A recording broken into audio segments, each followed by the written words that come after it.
ताई घरों कोई है, जनगणना के लिए आए थे। ओ बेटा घरू कोई नहीं है, फिर आइए। अरे ताई जनगणना के लिए आए थे, दो चार आसान से सवाल पूछने हैं बस।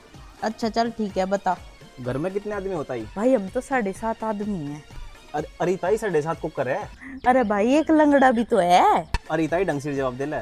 नो बताओ लैट्रिन बननी था रे। नहीं बेटा हमारे तो दाल चावल बन रहे, तेरे लिए भी लाऊंगा, हल्का हम नहीं लैट्रिन पैट्रिन खा करते। चल छोड़ो। नो बताओ वो आना है था रे। हाँ है वाहन तो हमारे मुर्रा नस्ल का। मुर्रा नस्ल? ये कौन सी कंपनी हो? मुर्रा कंपनी ना, झोटा है, हम तो बेटा उस पे खेत में चले जा ना तेल लगता। अरे ताई एक आधे सवाल का तो ढंग से जवाब दे दे। अच्छा चल नो बताओ रोटी गैस पे बनाओ चूल्हे पे? ओ भाई रोटियों का तो सारा रोला ही है, हमारी छोटी बहू ने चूल्हा न्यारा धर रखा।